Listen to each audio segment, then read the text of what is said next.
Hello, everyone. My name is Samira Miller. I take she, her pronouns. I am from the class of 2021. I'm the first marshal of the 2021 class committee, and this year I'm celebrating my fifth year reunion. Woo woo! Welcome to the 11th Real World for Recent Graduates event and the second of 2026. Like, I can't believe I'm actually saying 2026. Like, whoo, time is flying. But based on the beloved senior spring event series held over the past several years, the real world for recent grads will bring together recent college graduates across the 10 classes to learn from each other and discuss relevant real world topics. This event series is hosted by class leaders that we all see here in partnership with the Harvard Alumni Association. And today we will be discussing career pathways and profiles. And we always hope that these are fun, informal, casual for us by us events. And we also hope that these can be really conversational and not just a lecture. So we not on campus, we on Zoom. So if you are able to, please have your camera turned on, and we welcome your participation in the chat during the opening remarks, and feel free to unmute and share anything during the discussion portion at the end. Note that we will be recording these sessions. I don't know if you heard, the recording has already started. And that will be shared by email with recent graduates after. And to post on alumni.harvard.edu. Before we kick off, I'll share a little bit of background information. Sorry if you hear a plane going by. I do live near an airport. I wish I was getting on the flight, but not to New York. Shout out New York. Um, the Harvard Alumni Association, the HAA, is the official association of all alumni of Harvard University. The HAA maintains and enhances a highly engaged, vibrant community of alumni and friends worldwide. The College Alumni Programs Office of the HAA serves more than 100,000 Harvard and Radcliffe College alumni. The HAA Recent Graduate Engagement Committee, made up of the class committee leadership across classes, facilitates, the meaningful engagement of Harvard College recent graduates with the Harvard alumni community. Okay, and now we will hear from our wonderful speakers. First up is Julian Duran, class of 2018, who will speak about life as a digital nomad and founder. Julian, over to you. Thank you, Samira, and nice to meet all of you guys. So, yeah, class of 2018, which shockingly, you just mentioned your 5 year reunion. I think my 10 years coming up, which is just a crazy little factoid. But yeah, my story in a nutshell. So yeah, I became a digital nomad. I'm no longer that now, but I was it for most of my 20s. It was sort of an accident, and what I mean by that is when I was at Harvard, I very much came in with the off-stated plan of, all right, I'm going to go be a banker. And then that became I'm going to go be a consultant. And that became I'm going to go work at a hedge fund. And I did all of those things with the exception of the banker. I never became that. And I just didn't feel right in any of these positions. It just never, I don't know, the prestige and the sort of the recognition you get from getting that internship and then the offer and all of that. I think a lot of people go crazy about it. And I've had a lot of friends who have done very well for themselves with that, and others who maybe are a little bit regretful that they spend too much time in those circles. In my case, I just couldn't stand it from day one. And frankly, I don't think my colleagues could very well stand me. And I think just at the end of the day, it just didn't make sense to keep going down that path. And so I remember it was like October 2018. I was walking along the Charles. It was already getting cold, which I'm a Miami boy, so that's originally from Ecuador, but grew up in Miami and Houston.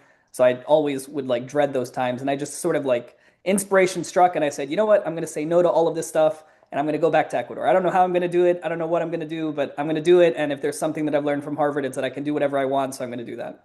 And I did that. And then fast forward, that's essentially how my life as a founder digital nomad began.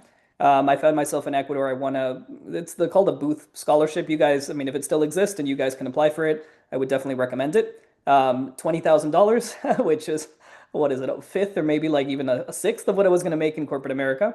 But I took it anyway, and I went to Ecuador, and I realized that at least in Ecuador you could live like a king on that amount of money. Started a nonprofit. I did a number of different things with friends, and the more time that I spent in Latin America, the more I realized that China plays a large role in Latin American politics, more so than the United States. And so I decided, okay, I want to now go to China, and so I applied for the Schwarzman Scholarship. I got it. I went off to China.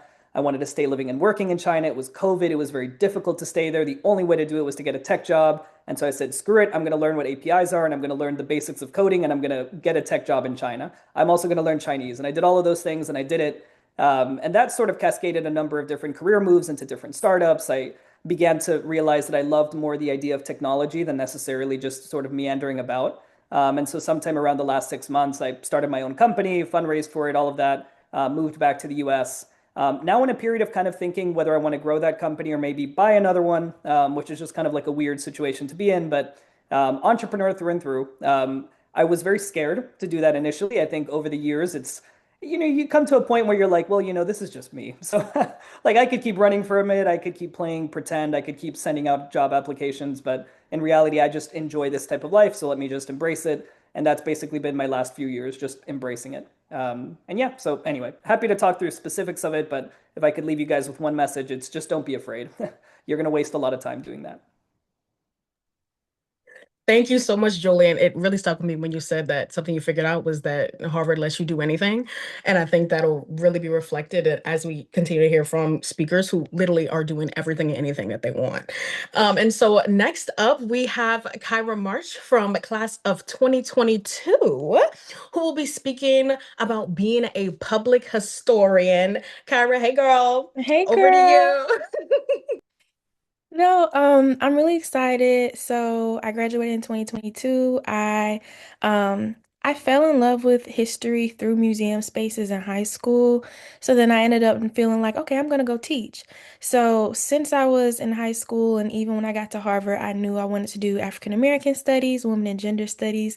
But it wasn't until I started working with Taya Miles, who's in the history department, that I was able to see like, okay, I don't have to just be a professor. I can also do public history, meaning I make history accessible, not just in the academy through writing like academic books through academic press, but also through it could be documentaries, exhibitions. It can be through K through 12 curriculum.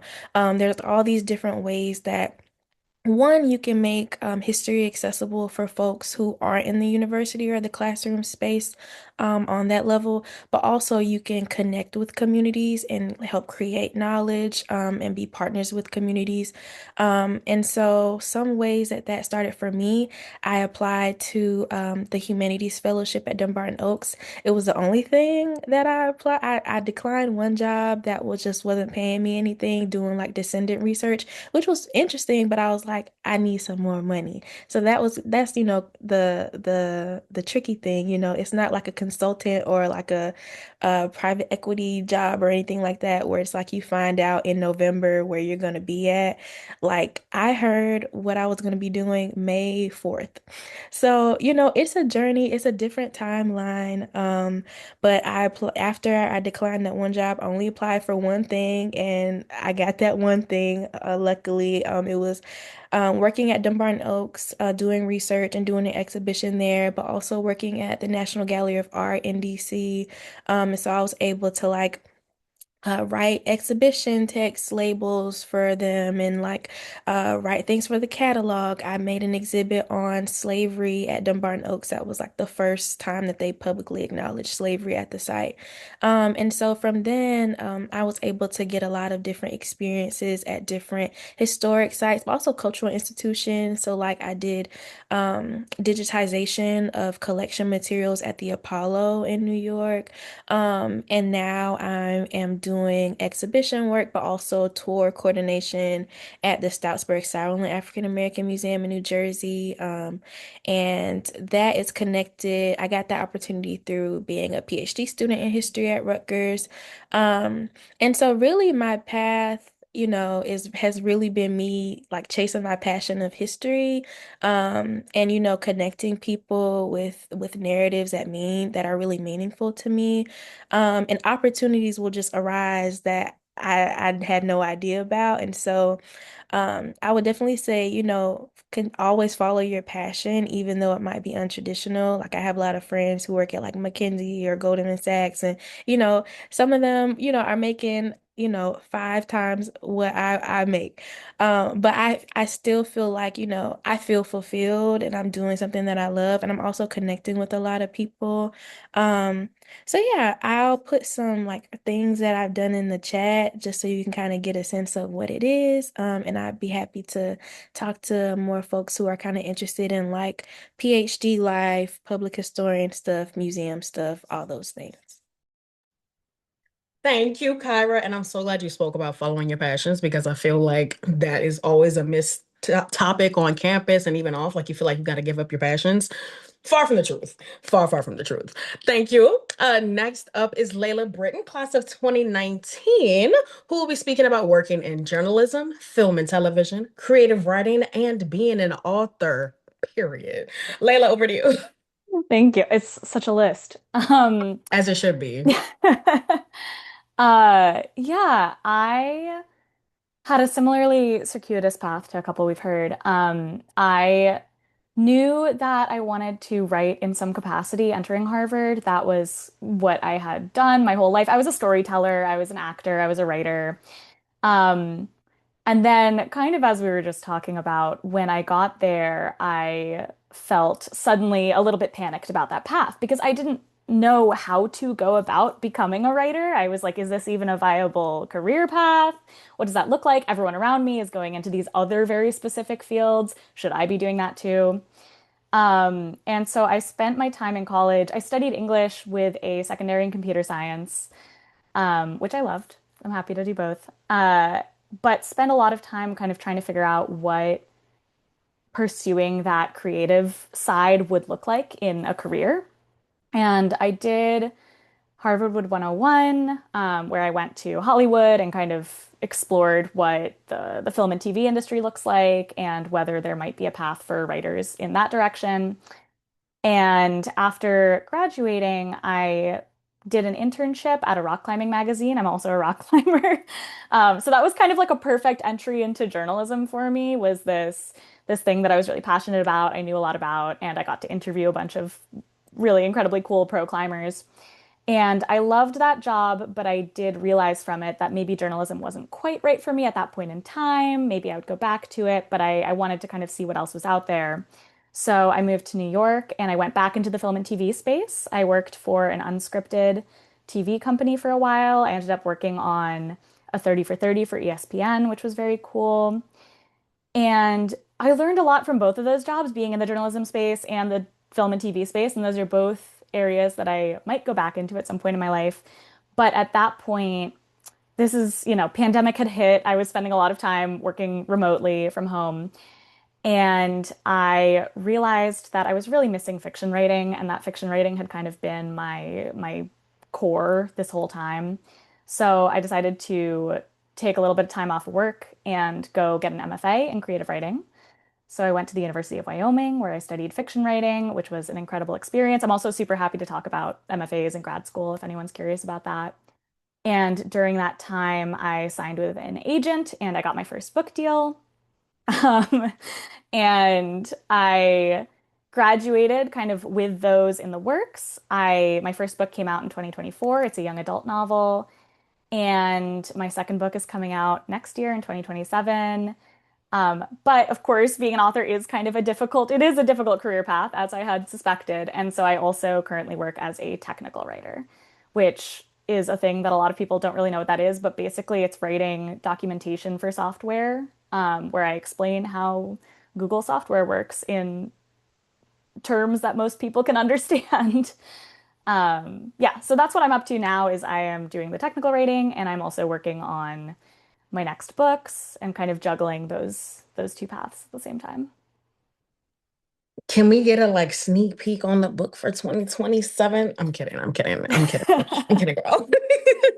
Thank you so much. Thank you. Next up, we have Lilena Esterin, class of 2024, who will speak about working as a policy researcher for fiscal and housing policies and working in the nonprofit sector with local governments. Hey, hey. Over to Hello. you. Yeah, my story starts when I was sitting in Dulles Airport after absolutely bombing the polygraph for a human resources job at the CIA that I did not really want. And it was in the wait of that moment where I decided that life is too short to waste it doing things that don't excite you. And if you're going to suffer in the pursuit of something that you don't like, why not suffer in the pursuit of your calling?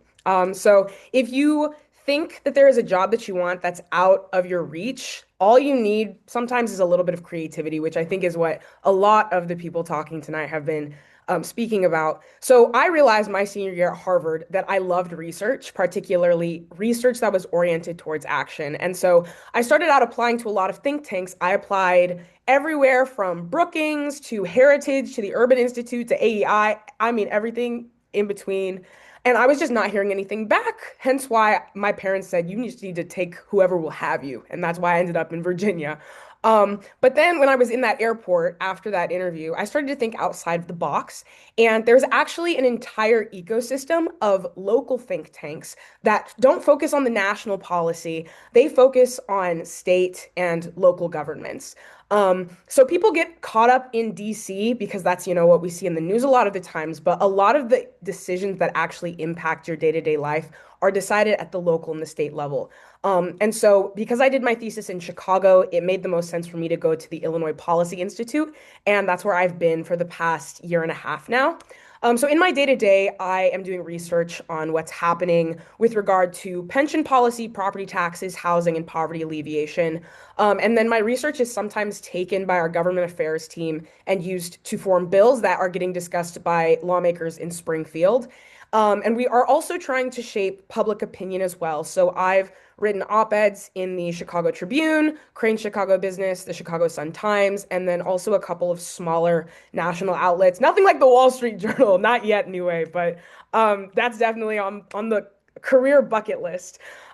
So a couple of tips if you're interested in getting into this kind of work.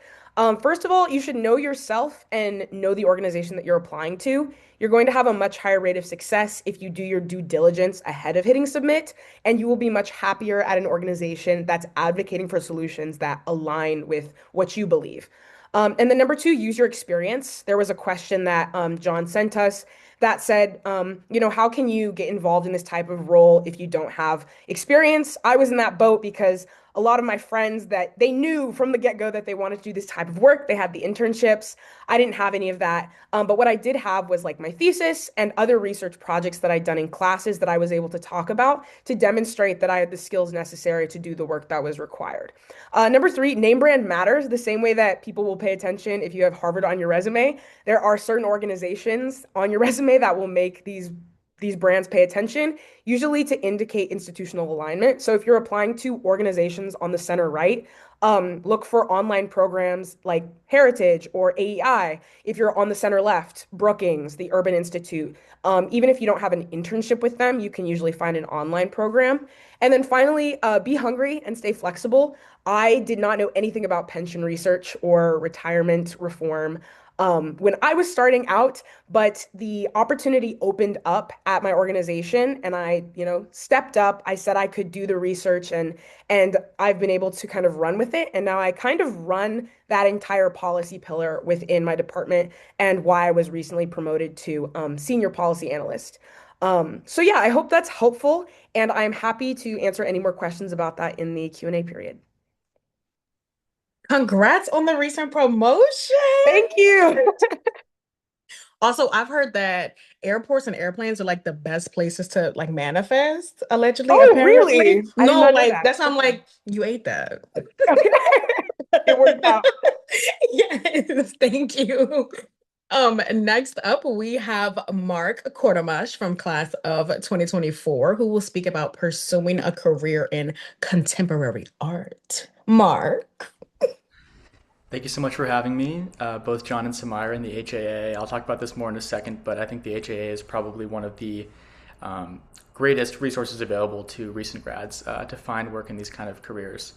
So I'll say a little bit about myself. I started out studying economics. I majored in economics with a secondary in art history. I didn't really realize I wanted to work in art until pretty late in college, so at that point I was kind of hunting around for classes, we'll say, as a lot of them are more available to graduate students.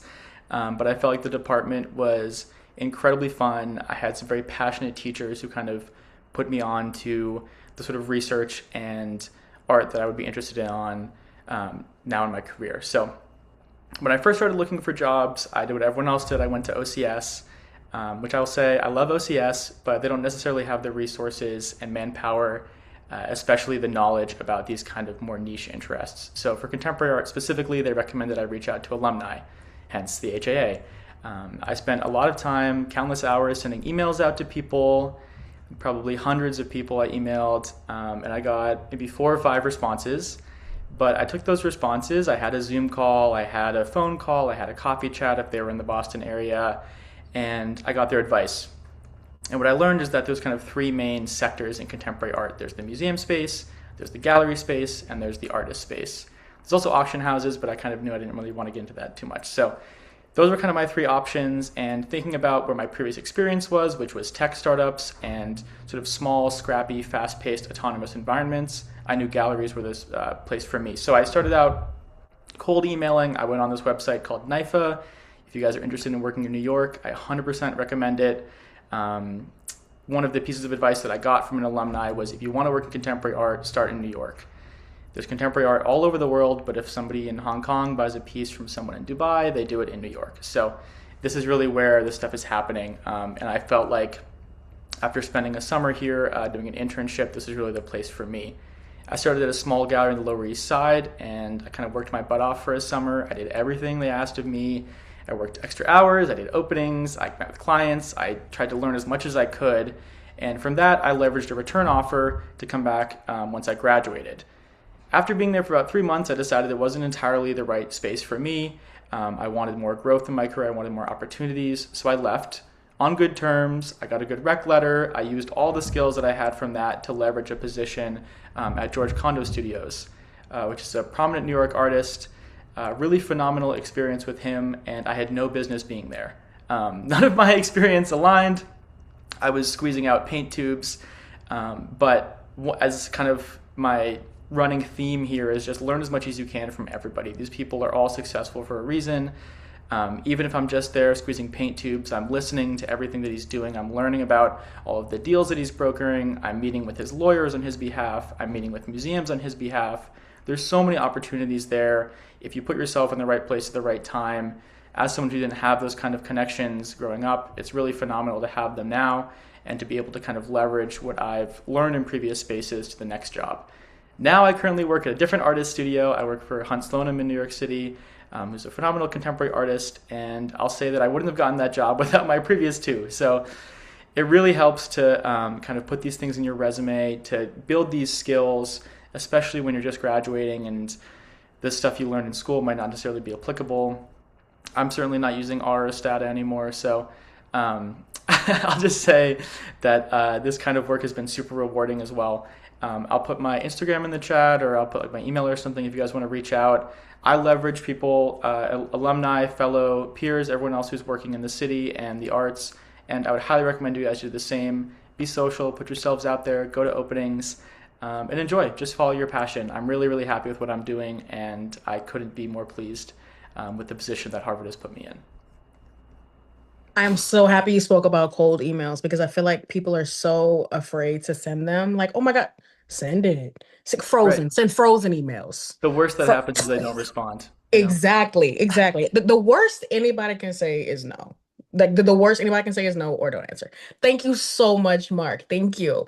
Next up, we have Siobhan McDonough from class of 2017, who will speak about pursuing roles in data analytics, communications, grant making, and data policy in nonprofit and government. Siobhan, over to you. Yeah, thank you so much for having me here.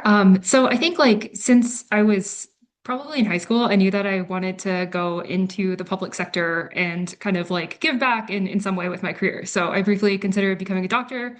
Then I was like, I'm afraid of blood and I'm also like not good at science class. So that wasn't a thing.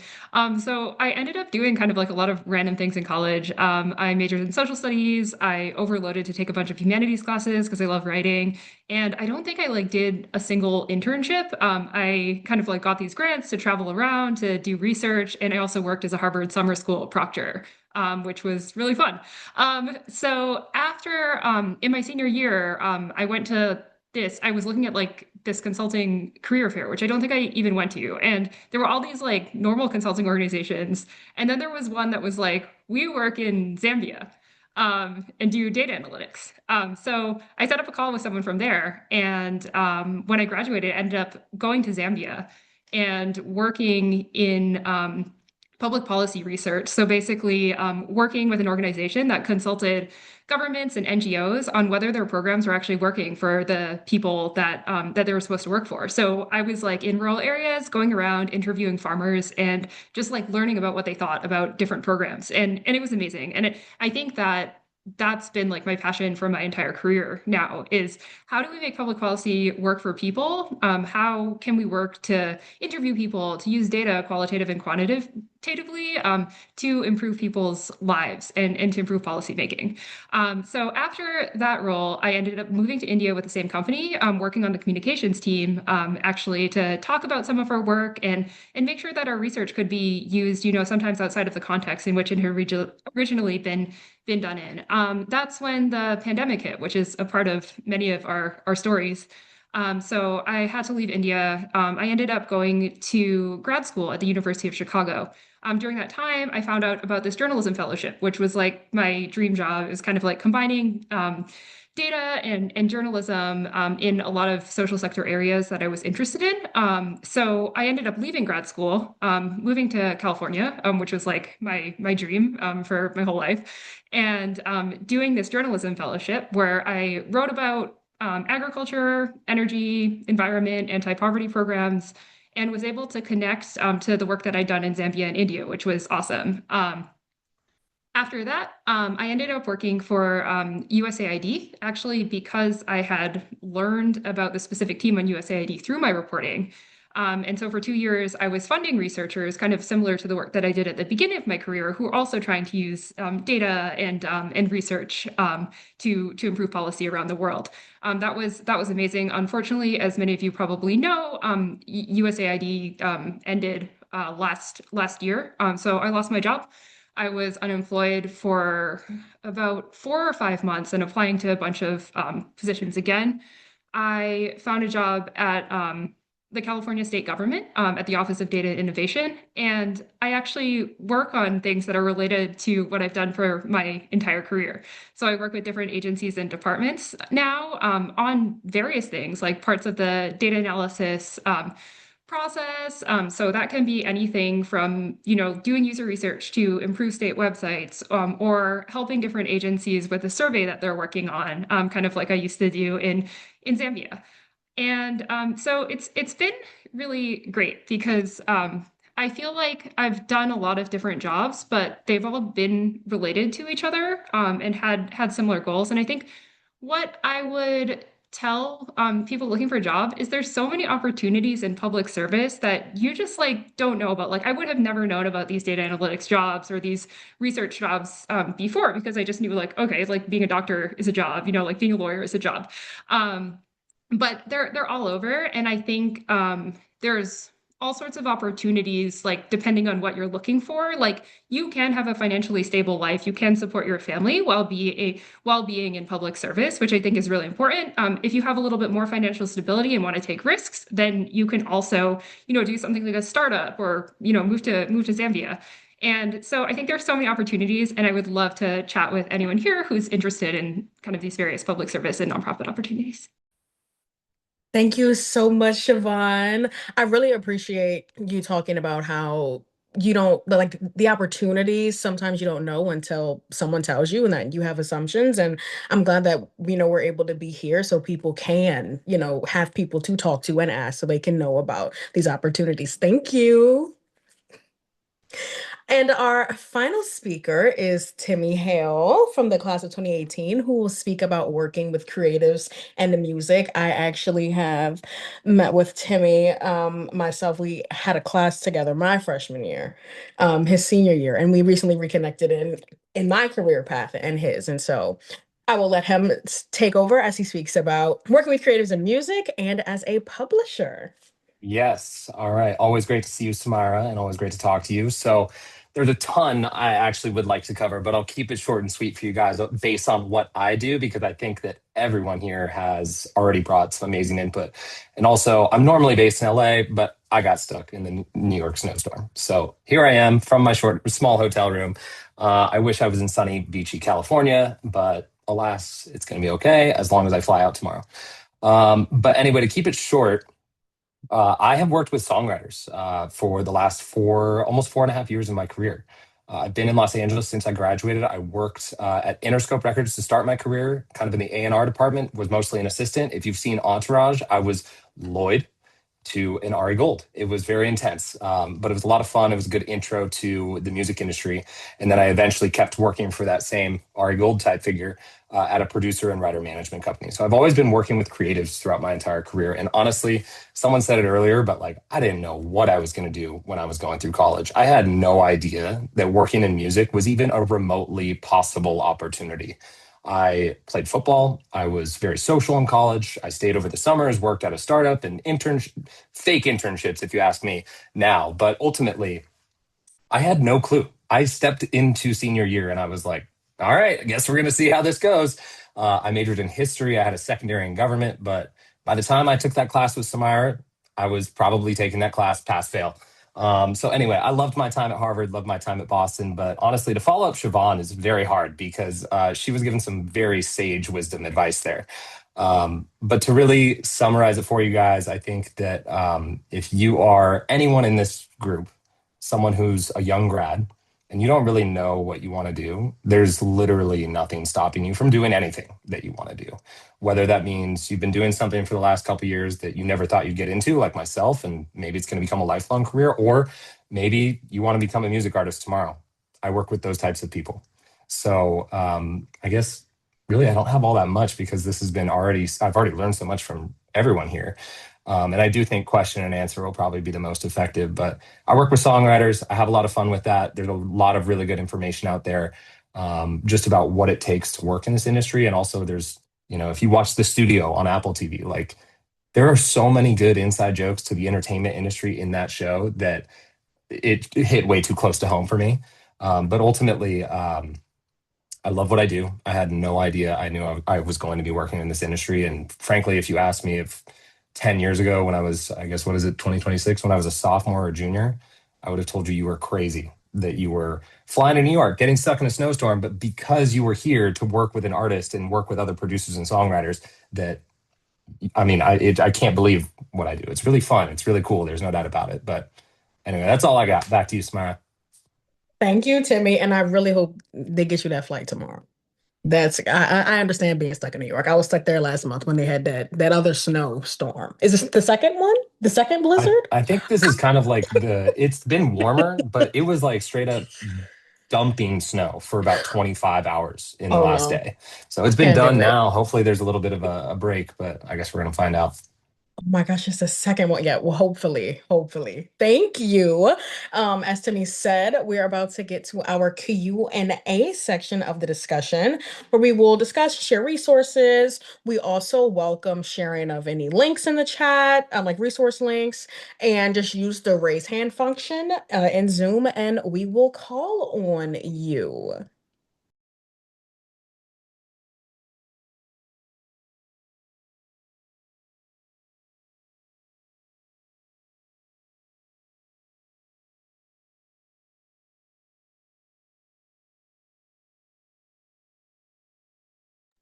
Not everybody all at once now. If you can't speak Uh, where you are too, feel free to add into the chat if that's more convenient. I think we have a lot of people who probably felt the same way we all felt going through college, which is like, oh, we're gonna become consultants, work in tech, go to Wall Street. But I like what I'm hearing so far, honestly, from the rest of this crew. This is actually really inspiring.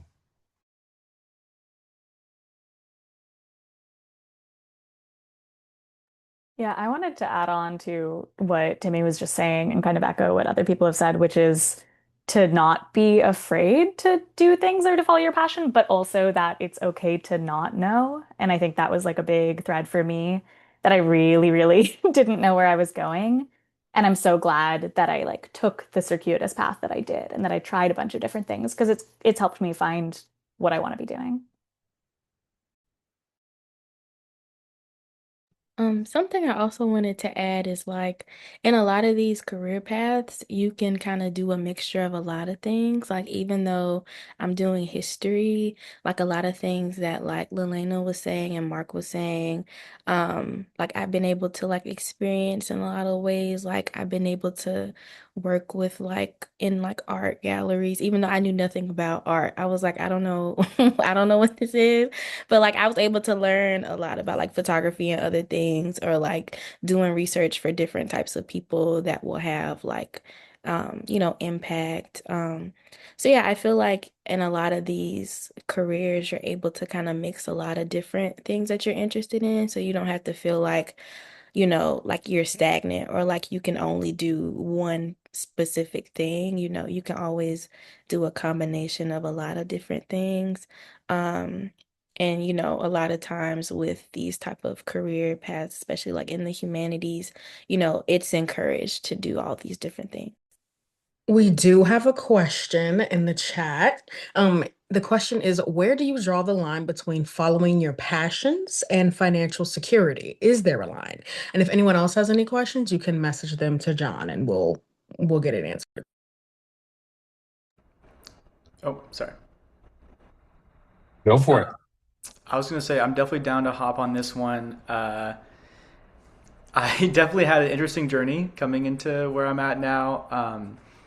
As like an econ major, and I love playing like poker and things like that. I'm about like a big like risk kind of, not like an analyst necessarily, but I like to think about things like that. And for me, a lot of what it means to work in a creative industry is taking those risks. I'll say, I was unemployed for about 6 months in between my current job and my prior job, and basically used all of my savings to stay here in New York and pursue a career in the arts. And I think that has been ultimately 100% worth it. Obviously, it depends on other factors as well, but I think especially when you're an early graduate, you have a Harvard degree, there's so many doors that will be open to you in the future. It's worth investing and taking that risk on it in the sort of short term to see these long-term goals achieved. There is a line, of course. Don't take out a huge loan or anything like that to stay in some crazy city. But I think as long as you feel comfortable sort of putting yourself in that position, it's 100% worth it. And in the end, you'll be much happier that you did, rather than looking back in 10, 15 years thinking to yourself, oh, I should have, saved that 2 grand or whatever. I do think that if I could add on anything to the question, remind me, Samara, was passion and like the finances, correct? Yeah, is there a line to be drawn between following your passions and financial security? Yeah, 100%. I mean, like I think I made like $40,000 my first year out of college. And I was like, oh, fuck, this is like going to be a tough career. But granted, I was an assistant and I was also going out to like Red Rocks and to venues in New York and like getting these things paid for and backstage with the artists. It was the coolest thing I've ever done. And I was making it work somehow. I don't even know. But one thing that I actually do try to tell people, and what I think most Harvard people try to experience is kind of job hopping a little bit. Being at least open to switching companies after 2 years. And my wife actually works in tech, and so she's always like surrounded by other people who are always saying the grass is greener at Meta, whatever, TikTok, whatever it might be. But ultimately, like it does benefit you to try and spread your wings a little bit, get out, and that's the quickest way to increase your income, in my opinion, is to job hop a little bit. Obviously, that's hard, and in every job market, not just the ones in recent years, like it's very challenging. But that's been the easiest way to increase your salary, and so that's assuming that you work on salaries. So this is the type of crew that probably doesn't all work on salaries. So yeah, I don't know. I mean, the only thing I would add to that is music's always my passion. When I'm not actually working, I'm always thinking about what song is playing, what's happening around me, like with music, what concerts are going on. Um, but ultimately, work is still work. And there are a lot of things I don't enjoy about my job that you just have to do it. So, anyway, that's with any job, though. I wanted to add on to this a little bit too, because um, things can be a little bit more stable in the think tank space, but if you're working at a nonprofit, you're not getting paid consulting money. But I think that if you, especially for those of us who are very recent grads like myself, I don't have I live in a city where my family is not near me. I have a lot of free time. And so what I decided to do in order to supplement the income that I'm getting from my full-time job is I also work two additional jobs, freelance. And I work as a freelance writer for a tech company in San Francisco. That pays very well. I wouldn't want to do it full time, but hey, it helps out. And then I also work part-time freelance for a law firm, helping them with some very manual, not enjoyable at all work. But again, it helps to supplement. And I think that is another way that you can pursue your dream while also pursuing financial security, is seeing like, okay, this is the thing that I'm doing because I love, but here are the things that I can do in addition to pay the bills. And I'm willing to do those things and work maybe twice as hard as some of my friends are. And maybe I can't go out on the weekends, but being able to put in the work now means that I will have more opportunities and get to enjoy those things later on. I'd like to, Oh, oh, sorry. sorry, go ahead. It was like Just everybody was like, ooh. yeah, yeah. I was just gonna second that and say I was gonna say something similar in terms of having side jobs. I've also done the freelance writer job on the side. When I was working in film and TV, that doesn't always pay super well. So I was an Equinox fitness instructor on the weekends, which was really fun and had some great benefits. But I think also it's been a constant process of like evaluating when do I need to kind of pull back from those things and really focus in on my creative work. And for me, that was the MFA. I was lucky enough to go to a fully funded MFA program, so I didn't have to work a separate job while I was doing that. And then right after the MFA, I took a little bit of time with my savings to just be a full-time writer, and then transitioned back into working full-time and writing. And so like I think sometimes as you were saying, I think having those multiple jobs sometimes gives you the freedom to kind of have that like push and pull ebb and flow of what you're focusing on. Yeah. Oh, did You you should. want to go, Siobhan? Oh, no, I was just gonna say the side hustle shuffle is real. And also I think even in these fields, like I mentioned, like I declined a job before because it wasn't paying enough, but then the thing that came later like provided me with housing. So then I didn't have to, use that. And so I feel like there will be opportunities and times where, you find yourself, getting these experiences that will kind of, you won't be, making six figures, but, leaning, like there will be, opportunities for you to like, there will be better opportunities than what might arise at the, the first job. But also like, what people were saying like side jobs, but also like making sure that you're branding yourself and like putting yourself out there. So like for me, I do like a like consulting curation. So like even if I'm not working at a specific place, somebody can then hire me part-time to do whatever. Um and so but even then, a lot of times even if you're working like two or three part-time jobs on top of whatever it is that you're doing full-time, whether that's like school and you're getting paid through that, or your full-time job, you probably will still have more time than some other folks who are like stuck in, office or corporate spaces. So, don't feel like you don't have to feel like, pursuing what you're passionate about will mean that you're gonna not, be able to sustain yourself. There will definitely be opportunities, and your gift will make room for you.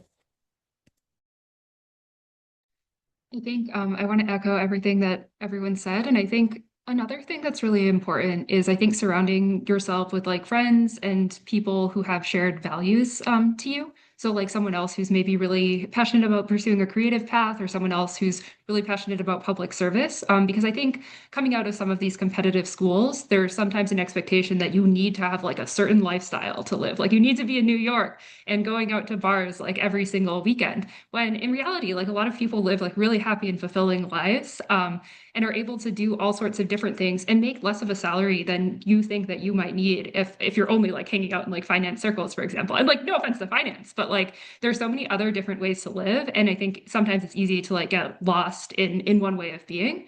And I think like one way that I've seen that happen is like I've been lucky enough to not have many financial obligations, but I do have many friends who have to support their families. And so the trade-offs are different for them, but they've still managed to go into non-traditional career paths because like they've surrounded themselves by other people and they're able to find a path that kind of balances financial stability with kind of their passion for public service, for example, like working in government, for example. You can make a very good salary, you can have a pension, still be able to support your family, but then also work on projects that you really care about, even if it might not pay as much as like a big tech job. So I think that's just the last thing I wanted to add. Yeah, if I could add one last thing, just thinking about the counterfactual, one in which you completely optimize for financial security. I'm sitting in a weird position where I feel like I'm seeing the after effects of committing, a decade plus to kind of like the quote unquote stable career paths. And frankly, what I see on the other end is a lot of unhappiness. So, I mean, it's sort of, everything's a push and pull. No financial security, complete passion, obviously is unsteady and can be bewildering. On the other hand, too much financial security and no passion. Yeah, your 20s are going to pass by really quickly. As somebody who's staring down the barrel of 30, yeah, it comes quicker than what you'd expect, and it'd be better if you came upon that age not with a bunch of I should have, I wish I would have. I could count on many hands the number of friends, at big tech companies, at big consulting firms, and there are of course many who love it, right? Like it's both sides of it. But I think for some people, I don't know. In my case, as mentioned, originally from Ecuador, immigrant mentality very much teaches you like no, you get whatever you can at any point, and you never say no to anything. Like if I have a job, I must keep it no matter what. That sort of mentality is very dangerous, and I think it leads to a lot of unhappiness. And there's plenty of time, I think, in each of our lifetimes to be able to focus on taking kind of like the state path and being very consistent. But I don't know, when you're trying to discover who you are, I don't think that's the time to do it.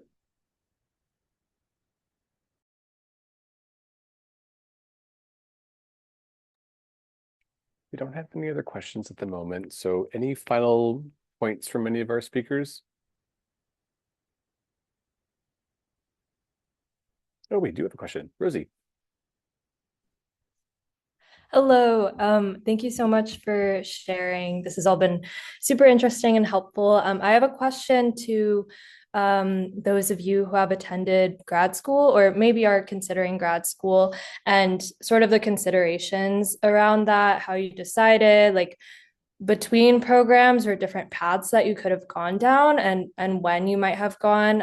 I know that Layla, you said that your program was fully funded, but I guess in my case, like definitely am on the job hopping train and trying different career paths. And I've known that I want to do that and like be sure and sort of solidify things before I decide on grad school, especially because it's such a big commitment in terms of time and money. But I was wondering if you guys have any tips or things that you guys have considered before embarking on that path. Yeah, I'm happy to jump on this first. The first thing I'll say is that I'm really glad that I took time between college and grad school. There was a part of me that thought about going straight into an MFA program, but in retrospect, I think I got so much more out of it because I had taken some time away from it and I had been able to go out in the world and see, try a couple different jobs, see what I was interested in. And also because going back into grad school, I appreciated the academic environment so much more, where suddenly I was able to get grants for my art and for travel. And I hadn't been in that realm for a couple years, and it was very exciting, and I was very motivated to really take advantage of that. And I'll say I'm someone who, as an undergrad, really like didn't pay any attention to like grant programs or anything that could have, funded my art in that way. And so that is a thing that I think is maybe easier to get. At least for me, it was easier to get in grad school, and also I was more motivated to pursue it. As I mentioned, for me, it really was, I kind of had this idea in the back of my head that I wanted to go, but I wasn't totally sure.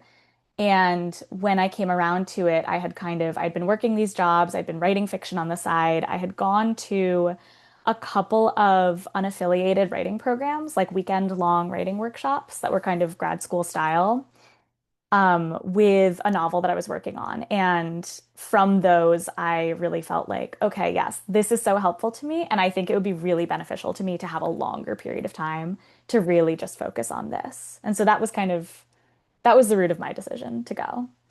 And again, I will say for MFAs specifically, and I know that they are different in a lot of ways from most master's programs, a lot of them are fully funded and will give you teaching stipends.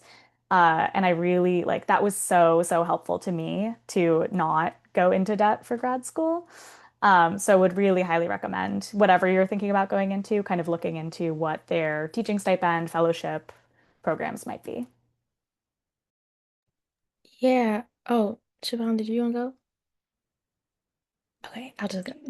Um, yeah, I put a link in the chat. It's for this program that I did called IRT. Basically, if I don't know what your field is or what you might be interested in, but it's for folks who are interested in like humanities, social sciences, education. So I did that. I also did Mel and Mays at Harvard. So like they also kind of like give you resources on like how to apply for grad school.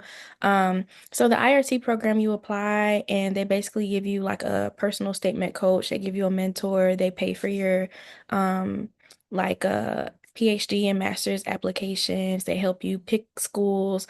And you have to apply, I think, to like a minimum of 7 schools. So that was kind of like the thing that saved me, and was extremely helpful. When I was applying, I just took the year off, and then during my year off, I was applying to grad school.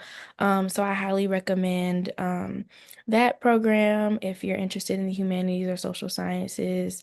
I think, that was the best thing that I found. I think I can talk a little bit about like pre-professional school. So I studied public policy, but I think this applies to other kind of professional schools. Is yeah, I think what Layla was saying about taking some time between college and grad school is really, really helpful. So you know like how to focus your studies and what sort of work that you might want to do before going into something like an MPP or an MBA. I was mostly funded. I also think that taking some time between school and doing a master's also increases your chances of finding funding because a lot of fellowships, for example, or scholarships are looking for your work experience and kind of a narrative around how grad school will contribute to the career path that you're on. So I think that really helped me. And then I think the final thing is that paying attention in in grad school that grad school can actually help you get more money for a similar job down the road too. So if you know what kind of jobs that you're looking for, it's like maybe you can make $10,000 more a year. So if you do have to take out a loan, then that's okay because it will still like you'll still have more career earnings down the road. So that's something to take into consideration. I also worked like a bunch of jobs and internships in grad school. It was really fun. I like taught English. I did some think tank stuff. So that's another way to do it. But I think that's the only thing I'd add. Yeah, on the topic of grad school, real quick, I would just say the best opportunities often come when you have a really interesting story to tell. And I've seen that work both for the public policy, sort of like more humanities oriented grad programs, also the professional ones. So for like the Schwartzman Scholarship is a good example. Their whole thing, I mean, it's like leadership or whatever. It's really just having really interesting experiences in a lot of parts of the world. I think if you speak to like anybody who did the program, that tends to be a common thread. So I did that in 2021. I most recently got a fully funded scholarship to do my MBA at Wharton. I actually ended up dropping out because I want to focus on the startup. But anyway, a lot of people told me like, oh, but your career, like, are you sure like an MBA, like would they even give a fellowship? It's like, no, they do, because I think most grad programs want a cool story to tell, I think above anything else. And I have a lot of buddies who've tried to apply and then they end up going and paying for it. And they took the very like, McKinsey and then this and then that path. I don't know. I think at the end of the day, like people who like fellowship programs are often funded by people who want to have interesting graduates. And so to the extent that you can craft a narrative that stands you out from the pack, even amongst like Harvard students doing crazy things, it helps. Does anyone else have anything to add? No, okay. Well, thank you to our lovely speakers, Julian, Kyra, Mark, Lalina, Layla, Siobhan, and Timmy. Thank you for taking the time to share your experiences with us. Best of luck with everything. Not that y'all need it because y'all are crushing it, killing it. Wonderful. And thank you to our lovely participants who asked some great questions. And our 12th Real World for Recent Grads event will be happening March the 24th. And we'll be discussing new experiences and overcoming challenges. I think I need to be listening to that one instead of hosting it. But thank you so much. Email invitations for that one will follow shortly. Thank you all. Thanks, John. Adios, amigos.